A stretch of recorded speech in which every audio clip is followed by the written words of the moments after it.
Hi everybody, I'm here today to talk to you a bit about superstitions.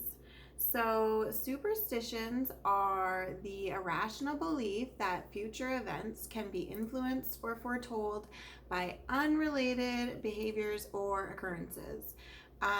So, basically, if we do certain things, we can kind of control what's going to happen in the future, or stop bad things from happening.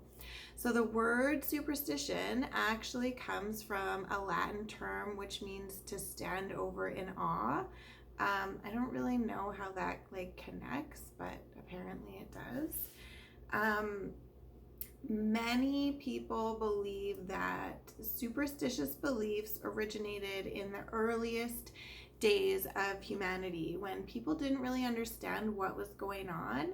And so they would have these little rituals to kind of help them explain what was happening or control what was happening around them. So that's kind of interesting, and it's still kind of why we do these superstitious things or have these superstitious thoughts and beliefs, I think, anyway. So there was a behavioral psychologist that was studying different superstitious beliefs, and he did a study with pigeons. So he would keep this group of pigeons kind of hungry and feed them at random times. And he found that over time, the pigeons would do specific things that he thought were superstitious actions. Like one pigeon would turn around in like one specific way and then look for food, or they would move their head in certain ways or do certain things that he thought meant that they were having these superstitious behaviors, in the hopes that it would make them have food.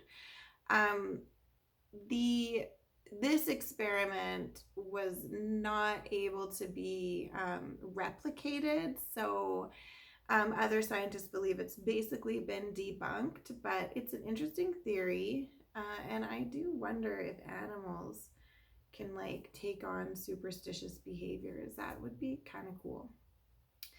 So anyway, that's a little bit about where superstitious thoughts come from, and there's obviously a ton of different superstitious beliefs, like knocking on wood and throwing the salt over your shoulder and stuff. But I'm gonna touch on a few and kind of explain the history of them, and then that will be it.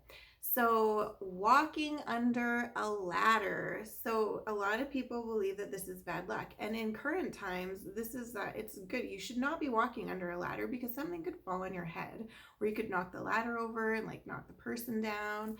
So, it's really not safe. But this superstition began a long time ago because um, a ladder, when you lean it up against a wall, it creates a triangle shape, and the triangle was a sign of the Trinity. And it was believed that if you disrupted the Trinity, so if you walked under the ladder and disrupted the triangle, you would be summoning something evil. So people wouldn't walk under ladders out of fear that they would summon something evil. So that's really interesting. So breaking a mirror. Why is breaking a mirror bad luck? And why 7 years of bad luck? So basically, it was believed, and still is to this day by some people, that your reflection holds a piece of your soul. So when you're looking at yourself in the mirror, there's a piece of your soul there. And this is why some people cover mirrors up after somebody passes away, because they don't want them to get trapped in the mirror. So essentially, if you break a mirror, you're breaking part of your own essence. So part of your own soul is broken along with the mirror.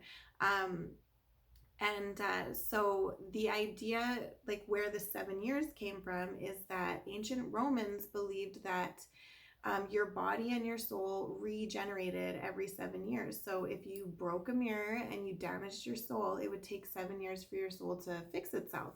So that's where this 7 years comes from, and that's why it's unlucky to break a mirror. So I did not see that coming. I think it's pretty interesting. Now, lucky horseshoes. Lucky horseshoes are really cool. So these trace back to Greece, where the element iron was believed to ward off evil. And so not only were horseshoes made of wrought iron, but they were in the shape of a crescent moon, which was also believed to be lucky and a sign of fertility. So it was a good sign. So the Greeks then passed this belief of the horseshoes being lucky on to the Romans, who then passed it on to the Christians. And then in the British Isle in the Middle Ages, when fear of witchcraft was kind of running rampant, people would put these horseshoes on the sides of their horses when they were traveling. They would put them on their houses, they would put them on their doors, because they believed that witches were afraid of horses.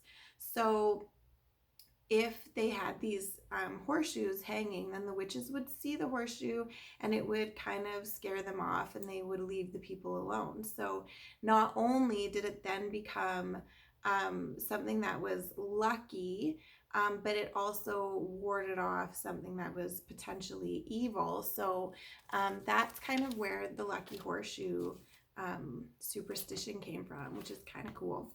And then I'm gonna do God bless you. So when somebody sneezes and you say God bless you, or if you watch Seinfeld, you say you're so good looking. For like a really long time, incantations of good luck were super common when somebody would sneeze, because it was believed that sneezing expelled evil spirits. So somebody, if you sneezed, you were expelling an evil spirit, which means you had one in you. So people would say something to help bring you luck, or to help keep any more evil spirits away.